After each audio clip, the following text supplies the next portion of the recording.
할렐루야. 오늘도 고루가 복된 날, 폭염이 내리쬐는 날씨에도 뒷전에 나오신 사랑하시는 성도님들을 축복합니다. 오늘은 마가복음 1장 1절 말씀을 본문으로 마가복음으로의 초대라는 제목으로 말씀의 은혜를 나누겠습니다. 연일 폭염이 낮에는 내리쬐고 또 밤에는 열대야가 계속되고 있어서 피로가 잘 안 풀리고 힘드신 성도님들도 많아 계십니다. 하나님께서 가는 곳마다 그늘이 되시고 또 생명을 공급해 주셨습니다. 이 여름을 잘 승리해 나가는 우리 모두가 되기를 축복합니다. 사도 바울은 예수님을 본받는 것을 그가 추구하는 삶의 목표로 삼았습니다. 그는 예수님을 온전히 본받는 것을 푯대로 삼고서 그 푯대를 향하여 쉬지 않고 가름박질하였습니다. 우리도 사도 바울과 같이 예수님을 온전히 본받는 것을 우리 삶의 목표로 삼기를 원합니다. 그러면 우리가 예수님을 온전히 본받기 위해서 우리는 어떻게 해야 할까요? 우선 우리는 예수님을 깊이 묵상해야 합니다. 그리고 예수님을 더 많이 알아가야 할 것입니다. 이를 위해 우리는 오늘부터 마가복음을 차례대로 상고해 보면서 예수님을 보다 체계적으로 알아가는 복된 시간이 되기를 소망합니다. 우리가 마가복음을 마치는 날 우리는 놀랍도록 달라져 있을 것입니다. 우리가 예수님을 깊이 묵상했기 때문에 그만큼 우리는 예수님을 닮은 모습으로 변화되어 있을 것으로 소망합니다. 이와 같은 은혜와 축복을 바라보면서 이제 우리 다 함께 마가복음 안으로 들어가 보겠습니다. 첫째로 마가복음의 기록자에 대해서 상고해 봅니다. 마가복음은 우리가 잘 아는 대로 마가에서 기록되어 있습니다. 그러나 마가복음 자체에는 그 사실을 명시하지 않고 있습니다. 사실 마가라는 이름 자체가 마가복음에는 단 한 번도 등장하지 않습니다. 이와 같은 사정은 다른 복음서라고 해서 다를 바가 없습니다. 마태는 등장하지만 그는 자기가 그 복음서를 기록했다고 주장하지 않습니다. 누가복음에는 누가라는 이름이 아예 나오지도 않습니다. 요한복음에도 요한이라는 이름은 등장하지 않고 예수님의 사랑하는 제자 등의 익명으로 나올 뿐입니다. 그러면 왜 복음서의 저자들은 자신들의 복음서를 기록했다는 사실을 밝히지 않았을까요? 그들은 복음서를 기록만 했을 뿐 모든 복음서의 원 저자는 하나님이시기 때문이었습니다. 그러기에 그들은 그의 모든 영광을 오로지 하나님께만 돌려드린 줄로 믿습니다. 베드로후서 1장 21절에 보면 예언은 언제든지 사람의 뜻으로 낸 것이 아니고 오직 성령의 감동하심을 받은 사람들이 하나님께 받아 말한 것이니라. 아멘. 여기서의 예언은 성경 하나님의 말씀을 가리킵니다. 모든 성경은 성령의 감동하심을 받은 사람들이 하나님께 받아서 말한 것입니다. 따라서 모든 복음서의 온 저자는 하나님이신 줄로 믿습니다. 그러기에 복음서의 기록자들은 자신들을 드러내지 않고 하나님께 모든 영광을 올려드렸던 것입니다. 그러면 마가복음을 기록한 마가는 도대체 어떠한 인물일까요? 이미 말씀드린 대로 마가라는 이름이 마가복음에는 한 번도 등장하지 않습니다. 뿐만 아니라 다른 복음서에도 그의 이름은 전혀 나오지를 않습니다. 그의 이름이 처음으로 등장하는 곳은 사도행전 12장. 우리 사도행전 12장 10절에서 11절 말씀을 보시겠습니다. 이에 첫째와 둘째 파수를 지나 시내로 통하는 세문에 이르러 문이 저절로 열리는지라 나와서 한 거리를 지나매 천사가 곧 떠나더라. 이에 베드로가 정신이 들어 이르되 내가 이제야 참으로 주께서 그의 천사를 보내요 나를 헤롯의 손과 유대 백성의 모든 기대에서 벗어나게 하신 줄 알겠노라 하여. 아멘. 우리가 잘 아는 대로 감옥에 갇혔던 베드로가 천사의 도움으로 구출이 되었습니다. 그리고 필요한 곳까지만 베드로를 천사가 인도하고 떠났습니다. 그제야 베드로는 정신을 차렸습니다. 사도행전 12장 12절 말씀에 보면 해답고 마가라 하는 요한의 어머니 마리아의 집에 가니 여러 사람이 거기 모여 기도하고 있더라. 아멘. 드디어 여기에 마가라는 이름이 처음으로 등장하고 있습니다. 마가는 로마식 이름이고 그의 본명은 요한이었습니다. 그 당시에는 자신의 본명과 함께 로마식 이름을 쓰는 경우가 많았습니다. 예컨대 사울은 본명입니다. 바울은 로마식 이름인 것입니다. 아무튼 베드로는 마가의 어머니 마리아의 집으로 갔습니다. 여러 사람들이 거기에 모여서 기도하고 있었기 때문에 다시 말해서 예루살렘 교회가 그곳에 모이고 있었던 것입니다. 베드로는 그곳에서 자주 하나님의 말씀을 선포했습니다. 따라서 비록 마가가 어린 나이였음에도 불구하고 마가는 자기 집에 모인 예루살렘 교회에서 하나님의 말씀을 능력 있게 전파하는 선포하는 베드로를 잘 알고 있었을 것입니다. 또한 베드로도 마리아의 아들 마가를 잘 알고 있었을 것입니다. 사도행전 12장 13절에서 15절 말씀입니다. 베드로가 대문을 두드리는데 노대라 하는 여자아이가 영접하러 나왔다.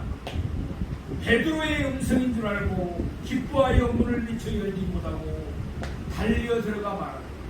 베드로가 대문 밖에 섰더라 하니 그들이 말하되 내가 미쳤다나 여자아이는 힘써 말하되 참말이라 하니 그들이 말하되 그러면 그의 천사라 하더라. 정말 이상한 믿음이 아닐 수가 없습니다. 기도는 하자. 그러나 기도한 대로 이루어지리라고는 기대하지 말자. 그러니 이 얼마나 기가 막힌 믿음입니까? 우리의 믿음은 이와 같이 되지 않기를 소망합니다. 우리가 기도한 대로 하나님이 이루어질 줄로 믿습니다. 어느 시골에서 여름에 비가 오지 않았어.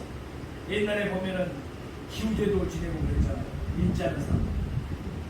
그래서 그 교회도 우리가 하나님께 다음 주에는 간절히 비를 주십사하고 기도합시다. 이렇게 했습니다. 그런데 그 다음 주에 교회에 나오는 어른들을 보니까 아무도 우산을 갖고 나오지 않았습니다. 그런데 어떤 여자아이 한 명이 우산을 들고 나오는 것입니다. 사람들이 물었습니다. 아이야, 너는 왜 우산을 오늘 갖고 왔니? 이렇게 해가 땡땡나는. 아니 집사님, 오늘 우리가 모여서 하나님께 비가 내리게 달라고 기도하자고 했잖아요. 그런데 결국 그 어린아이의 믿음대로 기도하고 나니까 예배를 드리고 나니까 비가 내렸습니다. 우리 성도님들은 그런 분들이 없겠지만 그 어린아이와 같은 순수한 믿음의 기도가 우리 모두에게도 필요한 줄로 믿습니다. 사도행전 12장 25절에 보면 바나바와 사울이 부조하는 일을 마치고 마가라는 요한을 데리고 예루살렘에서 돌아오니라 라고 말씀합니다.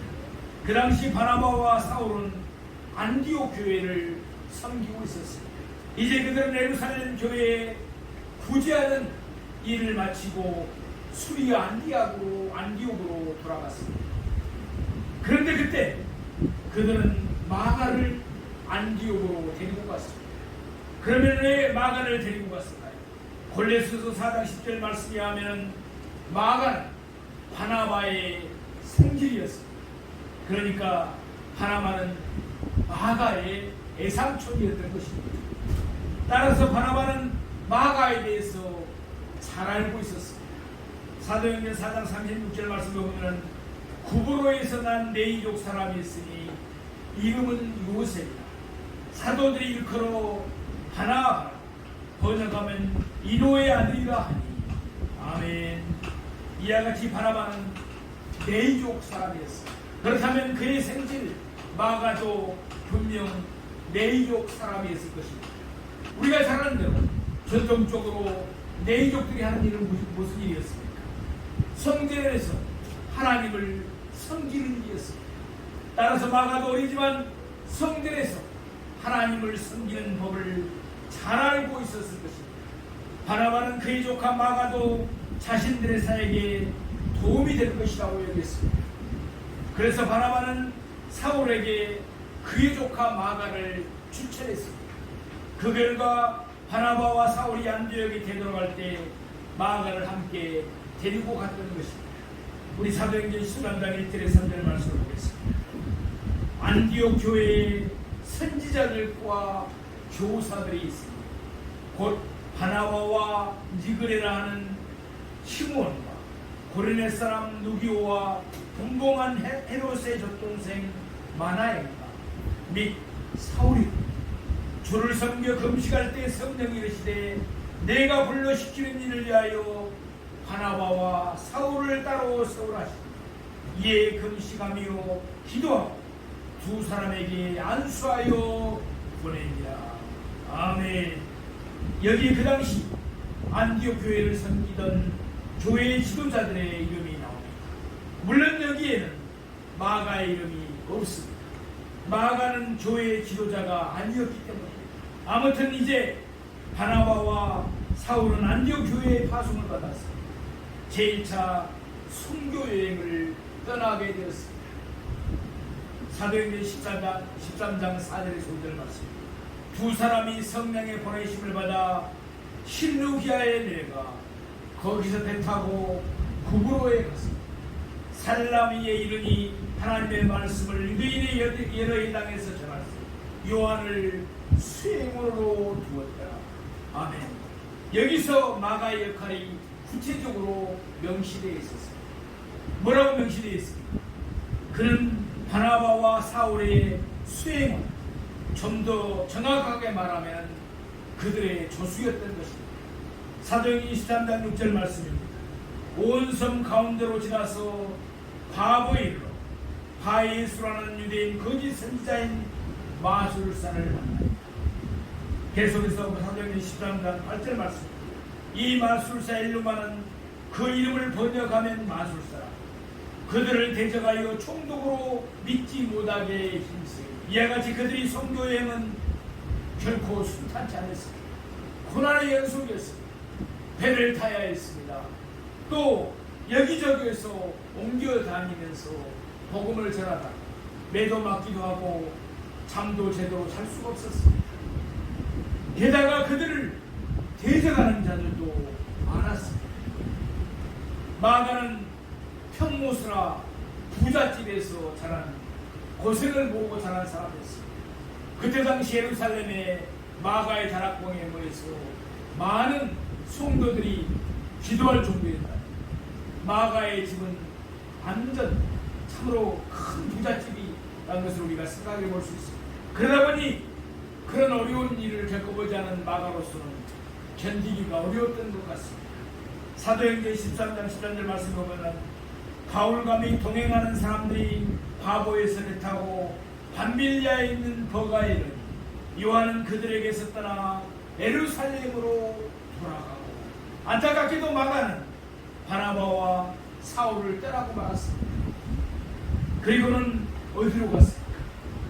마가는 믿고 자기를 믿고 바나바와 사울의 수용을 보내준 안디옥 교회는 차마 부끄러워서 돌아갈 수는 없었을 것입니다. 그래서 마가는 그의 집에 있는 예루살렘으로 돌아가 버리고 나왔습니다.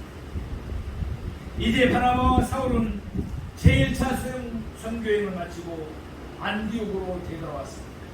그 뒤에 그들은 한동안 안디옥에 머물면서 구호대사 하나님의 말씀을 가르치며 전파했습니다. 그러다가 어느 날 사울 곧 바울이 바나바에게 제2차 선교여행을 제안했습니다. 우리 사도행전 15장 36절에서 39절 말씀을 보시겠습니다. 며칠 후에 바울이 바나바더러 말하되 우리가 주의 말씀을 전한 각성으로 다시 돌아가서 형제들이 였단가 방문하자. 바나바는 마가라는 요한도 데리고 가고자 하냐. 바울은 밤블리아에서 자기들을 떠나 함께 일하러 가자 아니한 자를 데리고 가는 것이 옳지 않다요. 서로 심히 다투며 피차 갈라서.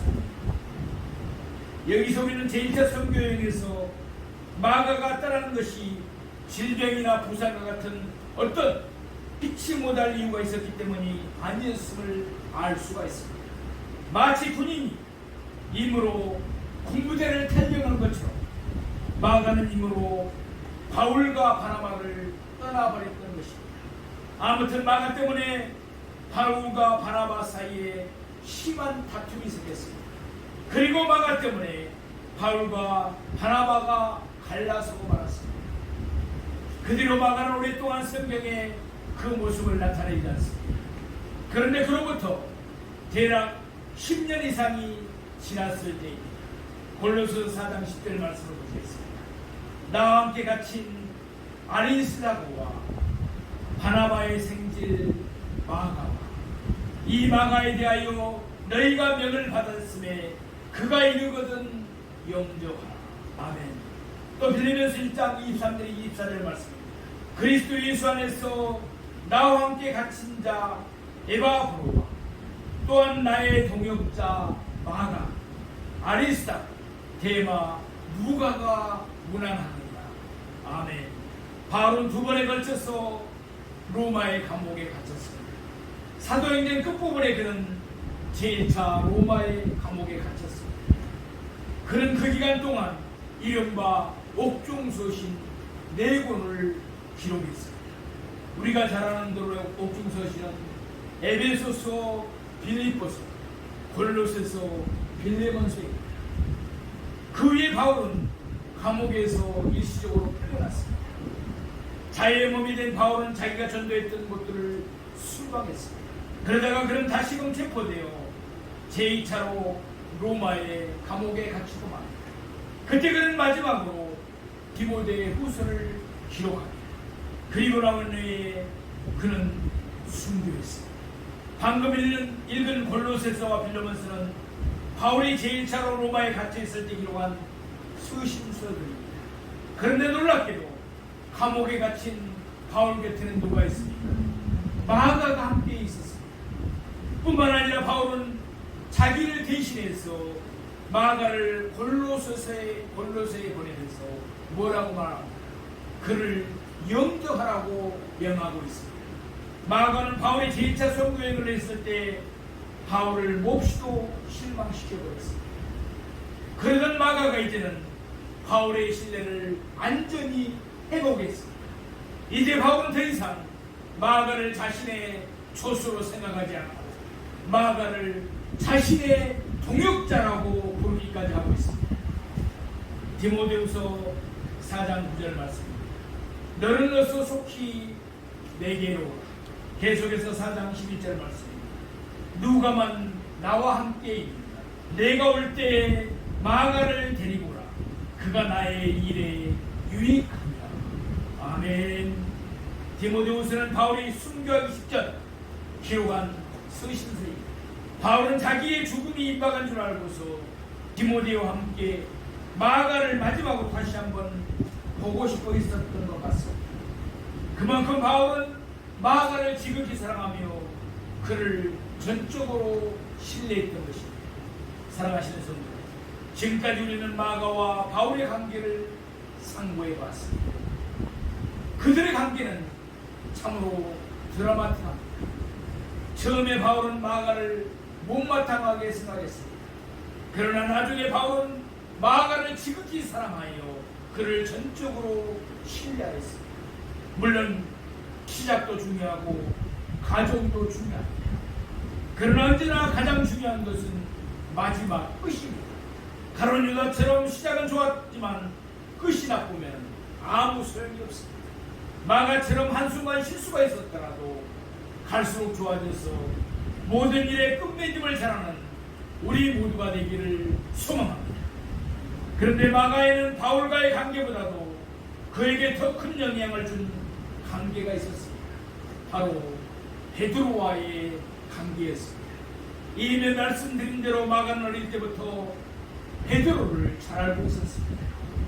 왜냐하면 바로 마가의 다락방에서, 마가의 집에서 예루살렘 교회가 모였기 때문입니다. 그때 베드로는 성령이 충만하여 말씀을 선포하곤 했습니다. 많은 사람들이 베드로가 선포하는 말씀을 듣고 예수를 믿게 되었습니다. 마가도 베드로가 선포하는 말씀을 들으면서 예수님을 영접했을 것입니다.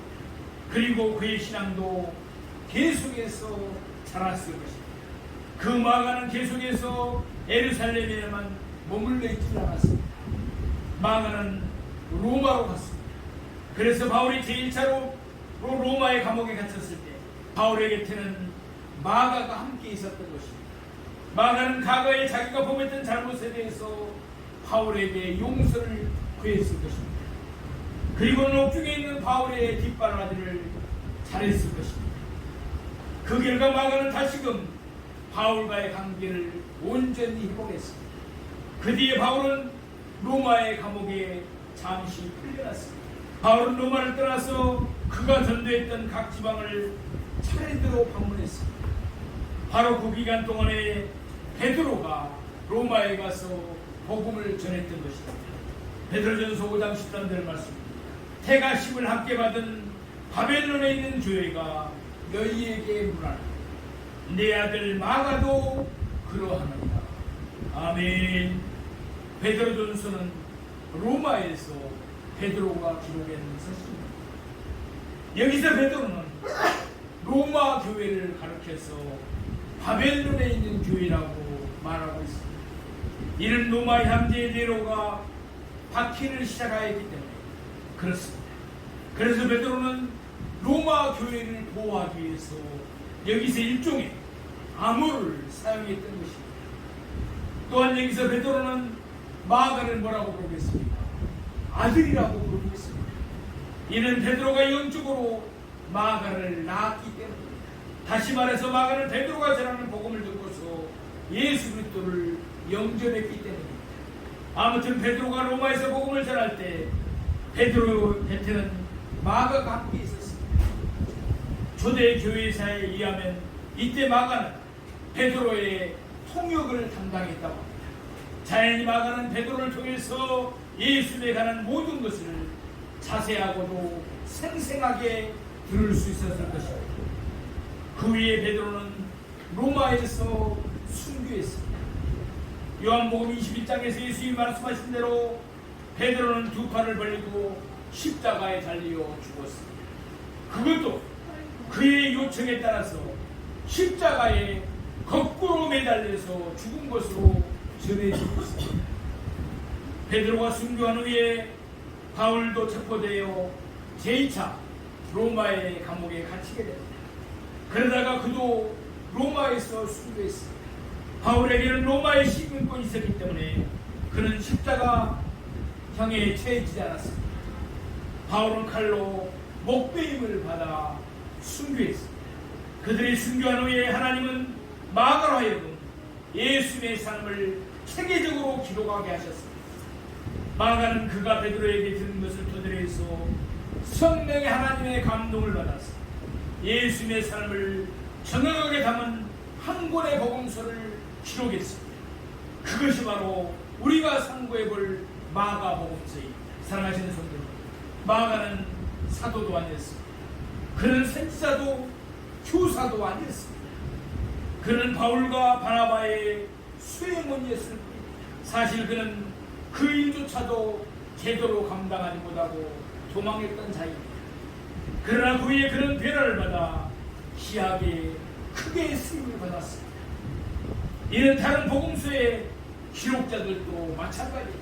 마태는 그 당시 사람들에게 멸시를 받던 세리였습니다. 또 누가는 이방인이었습니다. 이방인 의사였습니다. 요한은 어부였습니다. 게다가 요한은 보아너게 곧 우리의 아들이라고 불렸습니다. 말하자면 그는 성깔이 좋지 않았습니다. 성품이 좋지 않았던 것입니다. 그러나 그들이 변화를 받으니까 그들의 가관은 상관없이 그들 모두 귀하게 하나님께 쓰임을 받은 줄로 믿습니다. 우리도 예수님을 깊이 묵상하는 가운데 날마다 예수님을 닮은 모습으로 변화되기를 축복합니다. 그리하여 우리 모두도 귀하게 쓰임받기를 예수님의 이름으로 축원합니다. 두 번째로 마가복음의 주제에 대해서 상고해 보겠습니다. 마가가 우리에게 전하고자 하는 복음의 주제가 무엇입니까?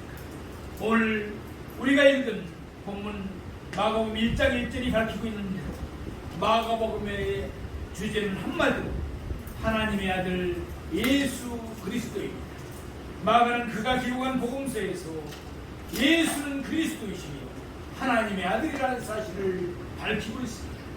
마가는 이 사실을 마가복음의 첫 절부터 분명하게 밝히고 있지만 그는 마가복음의 전체 구조를 통해서도 이 사실을 또한 분명하게 밝히고 있습니다. 마가복음의 구조는 간단합니다. 마가복음은 전체가 우리가 잘 아는 대로 몇 장으로 구성되어 있습니까?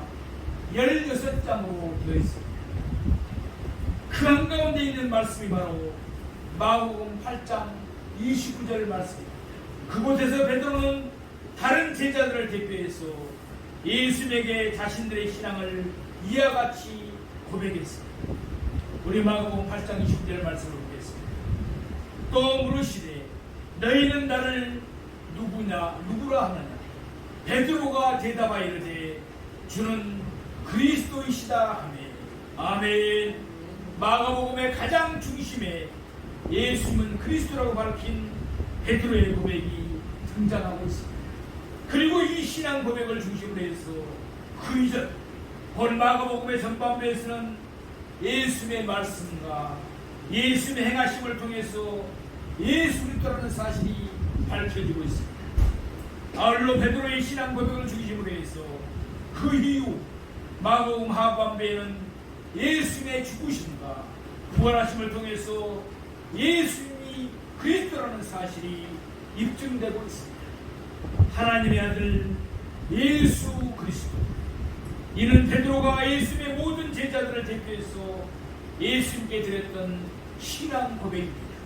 그리고 바로 이 위대한 신앙 고백이 마가복음 가장 한가운데 최고의 꼭지점에 우뚝 서 있는 것입니다. 이와 같이 마가복음의 주제는 하나님의 아들 예수 그리스도입니다. 마가는 우리 모두도 예수님은 그리스도이시며 하나님의 아들이라는 것을 믿고 고백하기를 바라고 있는 것입니다.